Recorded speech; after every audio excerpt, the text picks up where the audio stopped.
In phonetics, a vowel is a sound in spoken language, with two competing definitions. In the more common phonetic definition, a vowel is a sound pronounced with an open vocal tract, so that the tongue does not touch the lips, teeth, or roof of the mouth, such as the English R or OO. There is no build-up of air pressure at any point above the glottis.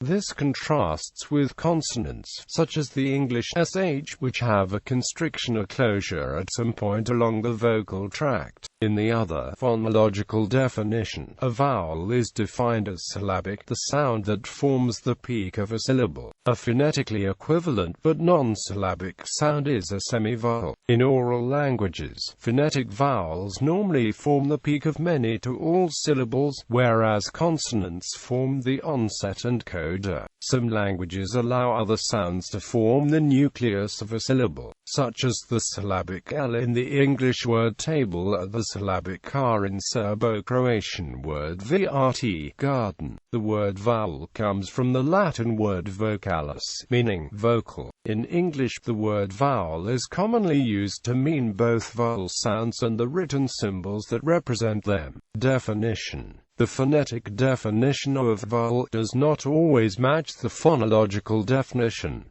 The approximants illustrate this. Both are produced without much of a constriction in the vocal tract, but they occur at the onset of syllables. A similar debate arises over whether a word like bird in a rhotic dialect has an R-colored vowel E, or a syllabic consonant. The American linguist Kenneth Pike suggested the terms vocoid for a phonetic vowel and vowel for a phonological vowel, so using this terminology, and are classified as vocoids but not vowels. However, Madison and Emory demonstrated from a range of languages that semivowels are produced with a narrower constriction of the vocal tract than vowels, and so may be considered consonants on that basis. Nonetheless, the phonetic and phonemic definitions would still conflict for the syllabic L in table, or the syllabic nasals in button and rhythm. Articulation. The traditional view of vowel production, reflected for example in the terminology and presentation of the International Phonetic Alphabet, is one of articulatory features that determine a vowel's quality as distinguishing it from other vowels. Daniel Jones developed the cardinal vowel system to describe vowels in terms of the features of tongue height, tongue backness and roundedness. These three parameters are indicated in the schematic quadrilateral IPA vowel diagram on the right. There are additional features of vowel quality, such as the veal imposition, type of vocal fold vibration, and tongue root position. This conception of vowel articulation has been known to be inaccurate since 1928.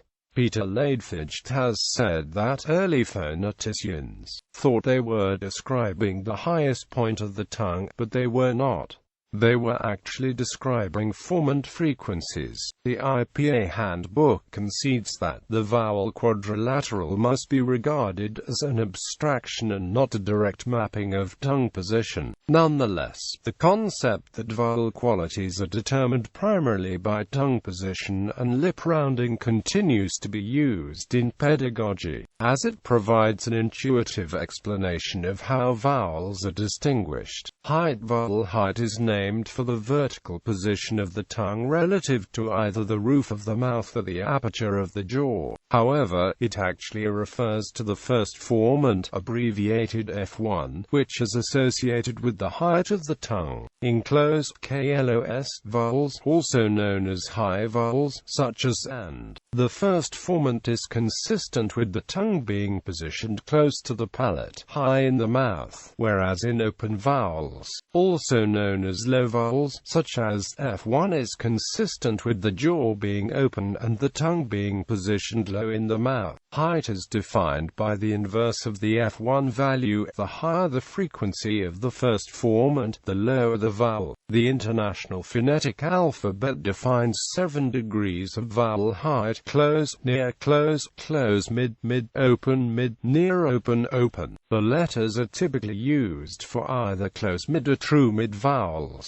However, if more precision is required, true mid vowels may be written with a lowering diacritic. The Kesu language, spoken in Malaysia and Thailand, is highly unusual in that it contrasts true mid with close mid and open mid vowels without differences in other parameters such as backness or roundness. Although English contrasts 6 heights in its vowels, they are interdependent with differences in backness, and many are parts of diphthongs. It appears that some varieties of German have 5 contrasting vowel heights independently of length or other parameters. The Bavarian dialect of Amstetten has 13 long vowels, reported to distinguish 5 heights each among the front unrounded, front-rounded, and back-rounded vowels, plus an open central vowel, thus 5 vowel heights on the whole, i.e., y-o-o-o, u-o-a. Otherwise, languages are not known to contrast more than 4 degrees of vowel height. The parameter of vowel height appears to be the primary cross-linguistic feature of vowels in that all spoken languages use height as a contrastive feature. No other parameter, even backness or rounding, is used in all languages. Some languages have vertical vowel systems in which, at least at a phonemic level, only height is used to distinguish vowels.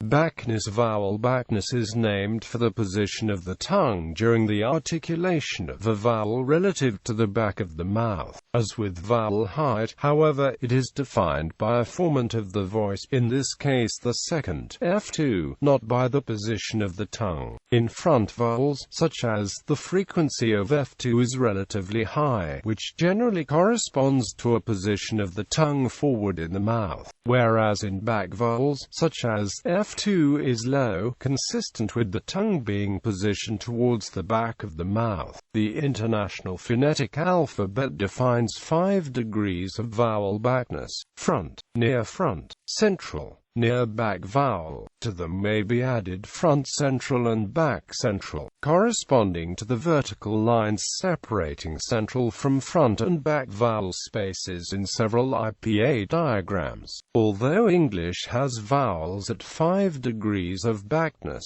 there is no known language that distinguishes 5 degrees of backness without additional differences in height, rounding, front, raised and retracted. The conception of the tongue moving in 2 directions, high, low and front, back, is not supported by articulatory evidence and does not clarify how articulation affects vowel quality. Vowels may instead be characterized by the 3 directions of movement of the tongue from its neutral position: front, raised, and retracted. Front vowels can be secondarily qualified as close or open, as in the traditional conception, but rather than there being a unitary category of back vowels, the regrouping posits raised vowels, where the body of the tongue approaches the velum, and retracted vowels, where the root of the tongue approaches the pharynx. Front, raised, retracted. Membership in these categories is scalar, with the mid-central vowels being marginal to any category. Roundedness. Roundedness is named after the rounding of the lips in some vowels. Because lip rounding is easily visible, vowels may be commonly identified as rounded based on the articulation of the lips. However, acoustically rounded vowels are defined by the third formant, F3, which does not have a direct correspondence with rounded lips. In most languages, roundedness is a reinforcing feature of mid to high back vowels rather than a distinctive feature. Usually, the higher a back vowel, the more intense is the rounding. However, in some languages, roundedness is independent from backness, such as French and German, most Uralic languages, Turkic languages, and Vietnamese with back unrounded vowels. Nonetheless, even in those languages there is usually some phonetic correlation between rounding and backness. Front-rounded vowels tend to be more front-central than front, and back-unrounded vowels tend to be more back-central than back. Thus, the placement of unrounded vowels to the left of rounded vowels on the IPA vowel chart is reflective of the position in form and space. Different kinds of labialization are possible. In mid to high rounded back vowels, the lips are generally protruded outward, a phenomenon known as exolabial rounding because the insides of the lips are visible, whereas in mid to high rounded front vowels the lips are generally compressed, with the margins of the lips pulled in and drawn towards each other, a phenomenon known as endilabial rounding. However, not all languages follow that pattern. Japanese U, for example, is an endolabial back vowel, and sounds quite different from an English exolabial U. Swedish and Norwegian are the only two known languages in which the feature is contrastive. They have both endo and exolabial close front vowels, and close central vowels, respectively. In many phonetic treatments, both are considered types of rounding, but some phoneticians do not believe that these are subsets of a single phenomenon and posit instead three independent features of rounded, compressed and spread. Others distinguish compressed rounded vowels, in which the corners of the mouth are drawn together, from compressed unrounded vowels, in which the lips are compressed but the corners remain apart, as in spread vowels. Nasalization. Nasalization refers to whether some of the air escapes through the nose. In nasal vowels, the velum is lowered, and some air travels through the nasal cavity as well as the mouth. An oral vowel is a vowel in which all air escapes through the mouth. French, Polish and Portuguese contrast nasal and oral vowels. Phonation voicing describes whether the vocal cords are vibrating during the articulation of a vowel. Most languages have only voiced vowels, but several Native American languages, such as Cheyenne and Totonac, contrast voiced and devoiced vowels. Vowels are devoiced in whispered speech. In Japanese and in Quebec French, vowels that are between voiceless consonants are often devoiced. Modal voice, creaky voice, and breathy voice are phonation types that are used contrastively in some languages. Often, they co-occur with tone or stress distinctions. In the Mon language, vowels pronounced in the high tone are also produced with creaky voice. In such cases, it can be unclear whether it is the tone, the voicing type, or the pairing of the two that is being used for phonemic contrast. The combination of phonetic cues is known as register or register complex. Tongue root retraction. Advanced tongue root is a feature common across much of Africa, the Pacific Northwest, and scattered other languages such as modern Mongolian. The contrast between advanced and retracted tongue root resembles the tense, lacks contrast acoustically, but they are articulated differently. Those vowels involve noticeable tension in the vocal tract. Secondary narrowings in the vocal tract. Pharyngealized vowels occur in some languages like Sedang and the Tungusic languages. Pharyngealization is similar in articulation to retracted tongue root but is acoustically distinct. A stronger degree of pharyngealization occurs in the Northeast Caucasian languages and the Khoisan languages. They might be called epiglottalized since the primary constriction is at the tip of the epiglottis.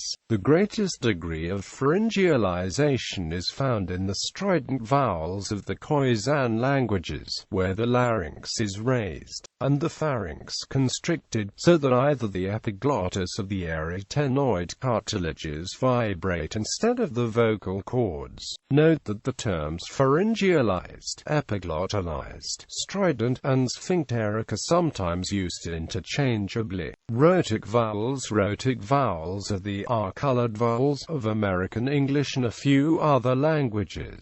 Tenseness. Checked vowels versus free vowels. Tenseness is used to describe the opposition of tense vowels, as in leap, Sud versus lax vowels as in lip, sut. This opposition has traditionally been thought to be a result of greater muscular tension, though phonetic experiments have repeatedly failed to show this. Unlike the other features of vowel quality, tenseness is only applicable to the few languages that have this opposition, whereas the vowels of the other languages cannot be described with respect to tenseness in any meaningful way. In discourse about the English language, tense and lax are often used interchangeably with long and short, respectively, because the features are concomitant in the common varieties of English. This cannot be applied to all English dialects or other languages. In most Germanic languages, lax vowels can only occur in closed syllables. Therefore, they are also known as checked vowels, whereas the tense vowels are called free vowels since they can occur in any kind of syllable. Acoustics. Related article, phonetics. The acoustics of vowels are fairly well understood. The different vowel qualities are realized in acoustic analyses of vowels by the relative values of the formants. Acoustic resonances of the vocal tract which show up as dark bands on a spectrogram. The vocal tract acts as a resonant cavity, and the position of the jaw, lips, and tongue affect the parameters of the resonant cavity, resulting in different formant values. The acoustics of vowels can be visualized using spectrograms, which display the acoustic energy at each frequency, and how this changes with time. The first formant, abbreviated F1, corresponds to vowel openness. Open vowels have high F1 frequencies while close vowels have low F1 frequencies, as can be seen in the accompanying spectrogram. In have similar low first formants, whereas has a high formant. The second formant, F2, corresponds to vowel frontness. Back vowels have low F2 frequencies while front vowels have high F2 frequencies. This is very clear in the spectrogram, where the front vowel has a much higher F2 frequency than the other two vowels. However, in opened vowels the high F1 frequency forces a rise in the F2 frequency as well. So an alternative measure of frontness is the difference between the first and second formants. For this reason, some people prefer to plot as F1 versus F2 F1. In the third edition of his textbook, Peter Leidfeld recommended use of plots of F1 against F2 F1 to represent vowel quality. However, in the fourth edition, he changed to adopt a simple plot of F1 against F2, and this simple plot of F1 against F2 was maintained for the fifth edition of the book.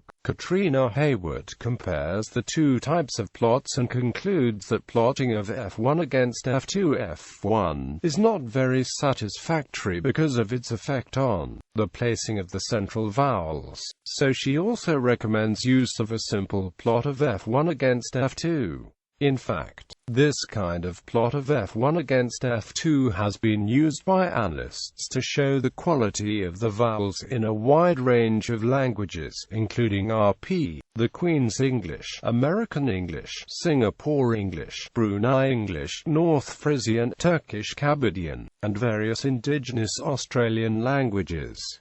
R-colored vowels are characterized by lowered F3 values. Rounding is generally realized by a complex relationship between F2 and F3 that tends to reinforce vowel backness. One effect of this is that back vowels are most commonly rounded while front vowels are most commonly unrounded. Another is that rounded vowels tend to plot to the right of unrounded vowels in vowel charts. That is, there is a reason for plotting vowel pairs the way they are. Prosody and intonation. The features of vowel prosody are often described independently from vowel quality. In nonlinear phonetics, they are located on parallel layers. The features of vowel prosody are usually considered not to apply to the vowel itself but to the syllable, as some languages do not contrast vowel length separately from syllable length. Intonation encompasses the changes in pitch, intensity, and speed of an utterance over time. Intonation non-tonal languages. In most cases the tone of a syllable is carried by the vowel, meaning that the relative pitch of the pitch contour that marks the tone is superimposed on the vowel. If a syllable has a high tone, for example, the pitch of the vowel will be high. If the syllable has a falling tone, then the pitch of the vowel will fall from high to low over the course of uttering the vowel. Length or quantity refers to the abstracted duration of the vowel. In some analyses, this feature is described as a feature of the vowel quality, not of the prosody. Japanese, Finnish, Hungarian, Arabic and Latin have a two-way phonemic contrast between short and long vowels. The mixed language has a three-way contrast among short, half-long, and long vowels, and this has been reported for a few other languages, though not always as a phonemic distinction. Long vowels are written in the IPA with a triangular colon, which has two equilateral triangles pointing at each other in place of dots. The IPA symbol for half-long vowels is the top half of this. Longer vowels are sometimes claimed, but these are always divided between two syllables. The length of the vowel is a grammatical abstraction, and there may be more phonologically distinctive lengths. For example, in Finnish there are 5 different physical lengths, because stress is marked with length on both grammatically long and short vowels. However, Finnish stress is not lexical and is always on the first two moras, thus this variation serves to separate words from each other. In non-tonal languages, like English, intonation encompasses lexical stress. A stressed syllable will typically be pronounced with a higher pitch, intensity, and length than unstressed syllables. For example, in the word intensity, the vowel represented by the letter E is stressed, so it is longer and pronounced with a higher pitch and intensity than the other vowels. Monophthongs, diphthongs, triphthongs. A vowel sound whose quality doesn't change over the duration of the vowel is called a monophthong. Monophthongs are sometimes called pure or stable vowels. A vowel sound that glides from one quality to another is called a diphthong, and a vowel sound that glides successively through 3 qualities is a triphthong. All languages have monophthongs and many languages have diphthongs, but triphthongs, vowel sounds with even more target qualities, are relatively rare cross-linguistically. English has all 3 types. The vowel sound in hit is a monophthong, the vowel sound in boy is in most dialects a diphthong, and the vowel sounds of flower form a triphthong, a disyllable, depending on dialect. In phonology, diphthongs and triphthongs are distinguished from sequences of monophthongs by whether the vowel sound may be analyzed into different phonemes or not. For example, the vowel sounds in a 2-syllable pronunciation of the word flower phonetically form a disyllabic triphthong, but phonologically a sequence of a diphthong and a monophthong. Some linguists use the terms diphthong and triphthong only in this phonemic sense.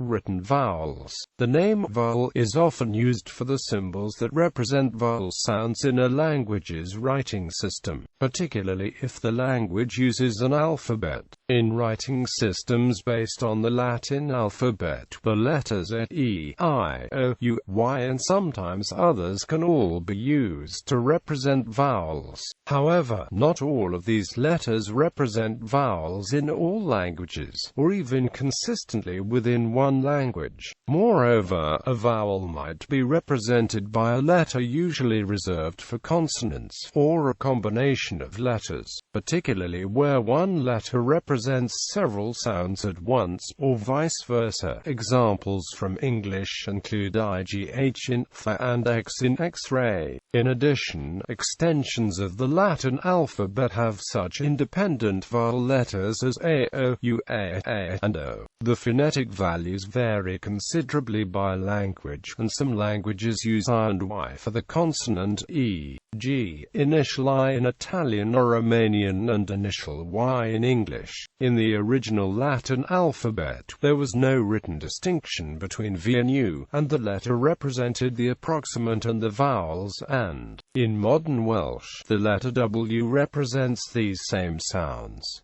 Similarly, in Greek, the letter V stands for. There is not necessarily a direct one-to-one correspondence between the vowel sounds of a language and the vowel letters. Many languages that use a form of the Latin alphabet have more vowel sounds than can be represented by the standard set of 5 vowel letters. In English spelling, the 5 letters A, E, I, O, and U can represent a variety of vowel sounds. While the letter Y frequently represents vowels, W is used in representing some diphthongs and to represent a monophthong in the borrowed words cum and crwth. Other languages cope with the limitation in the number of Latin vowel letters in similar ways. Many languages make extensive use of combinations of letters to represent various sounds. Other languages use vowel letters with modifications, such as A in Swedish, or add diacritical marks, like umlauts, to vowels to represent the variety of possible vowel sounds. Some languages have also constructed additional vowel letters by modifying the standard Latin vowels in other ways, such as A or O that are found in some of the Scandinavian languages. The International Phonetic Alphabet has a set of 28 symbols to represent the range of basic vowel qualities, and a further set of diacritics to denote variations from the basic vowel. The writing systems used for Semitic languages, such as the Hebrew alphabet and the Arabic alphabet, do not ordinarily mark all the vowels, since they are frequently unnecessary in identifying a word. Technically, these are called abjads rather than alphabets, although it is possible to construct simple English sentences that can be understood without written vowels. Extended passages of English lacking written vowels can be difficult to understand. The Masoretes devised a vowel notation system for Hebrew Jewish scripture that is still widely used, as well as the trope symbols used for its cantillation. Both are part of oral tradition and still the basis for many Bible translations, Jewish and Christian. Shifts. The differences in pronunciation of vowel letters between English and its related languages can be accounted for by the Great Vowel Shift. After printing was introduced to England, and therefore after spelling was more or less standardized, a series of dramatic changes in the pronunciation of the vowel phonemes did occur and continued into recent centuries, but were not reflected in the spelling system. This has led to numerous inconsistencies in the spelling of English vowel sounds and the pronunciation of English vowel letters. The existence of vowel shifts should serve as a caution flag to anyone who is trying to pronounce an ancient language or, indeed, any poetry from 2 centuries ago or earlier. Audio samples.